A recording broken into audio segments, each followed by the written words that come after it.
Bem, vamos lá, moçada. Então, passando para a nossa apresentação, a definição do calor latente, né, da quantidade de calor latente, é massa vezes o latente específico da transformação, né?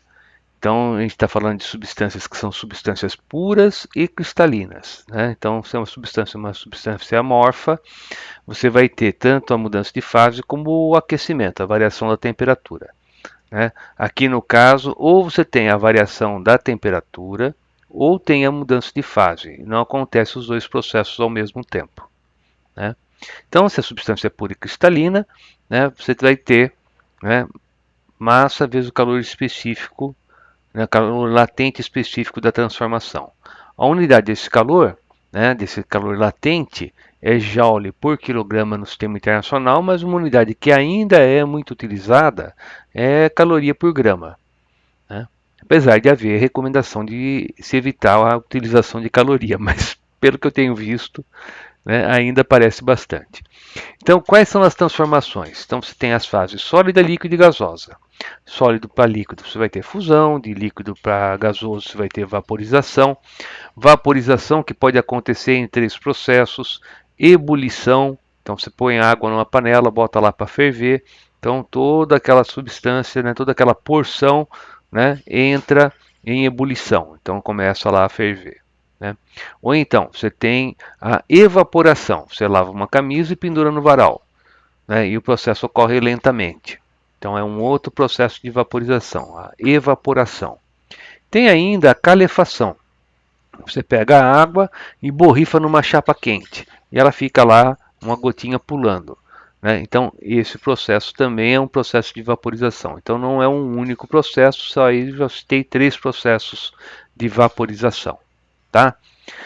Bem, aí você tem do gasoso para o líquido, então é chamado de condensação, do líquido para o sólido, solidificação.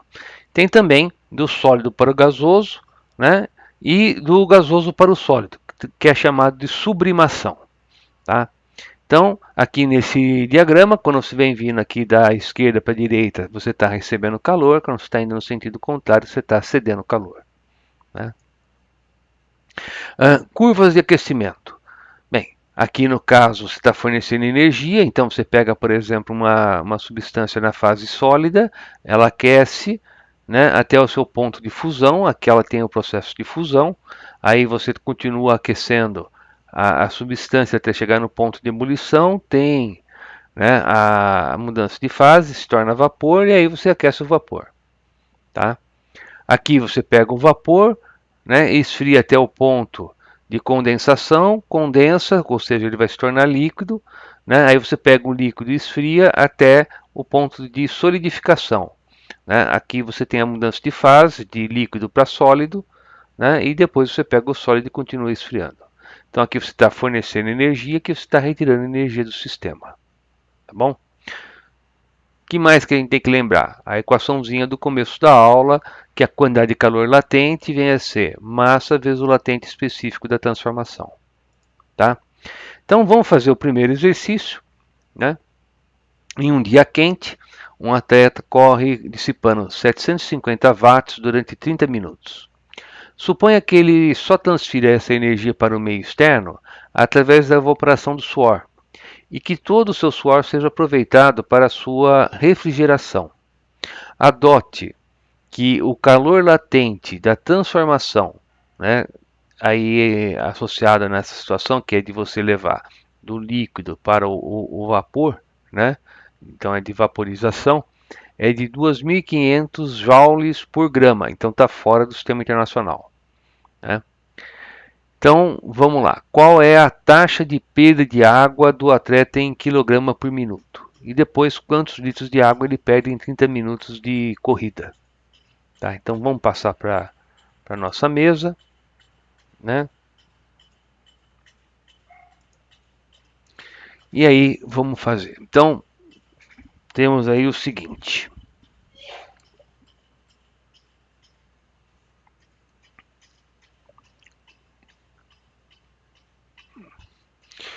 Bem, primeiro, né? Você tem aí um tempo que é de 30 minutos. Tá? Se a hora é 3.600 segundos, 30 minutos então vai ser 1.800 segundos. Tá bom? Potência vem a ser a energia por tempo, então a energia associada a esse processo é a potência vezes o tempo. Então a energia vai ser os 750 que foi falado, vezes os 1.800 segundos. Isso aí vai dar 1,35 vezes 10 elevado a sexta joules. Tá?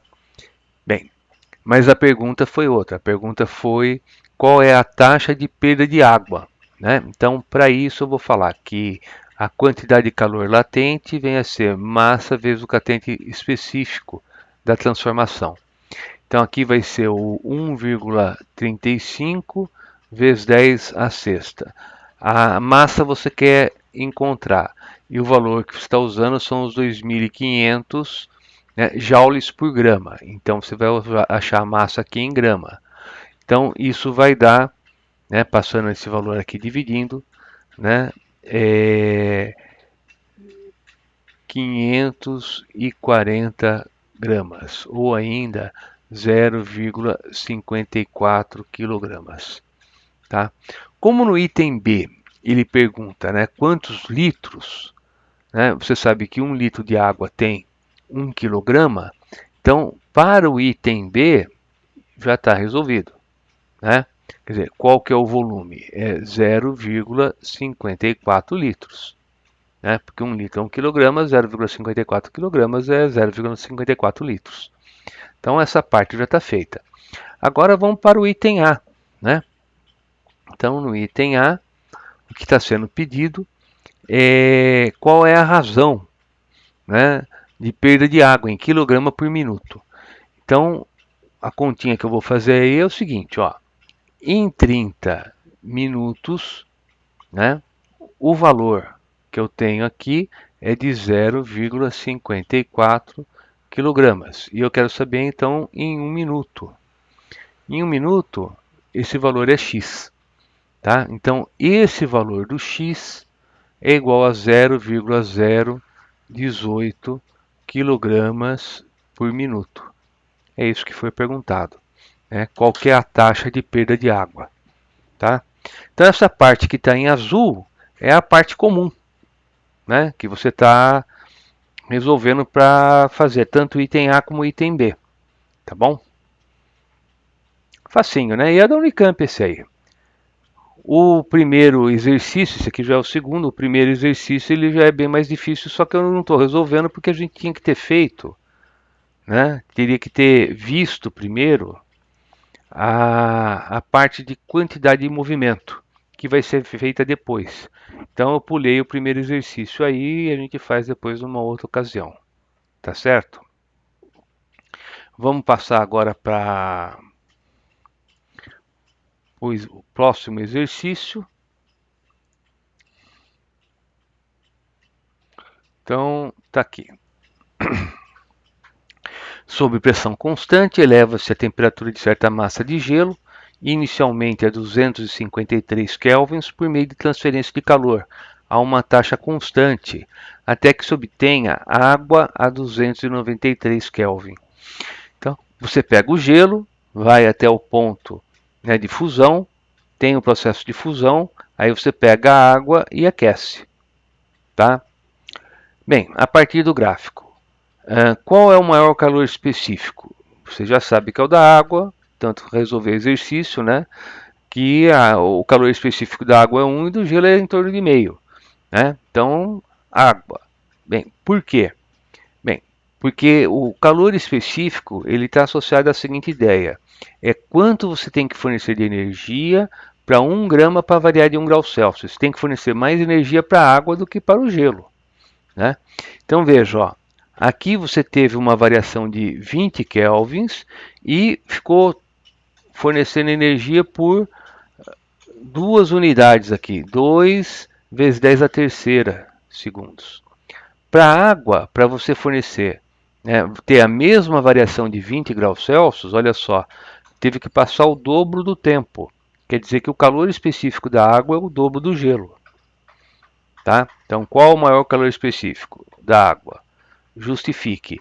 Bem, você tem que fornecer mais energia, né, para ter a mesma variação de temperatura. Né?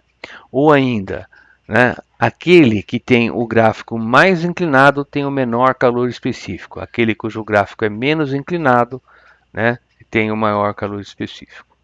Tá?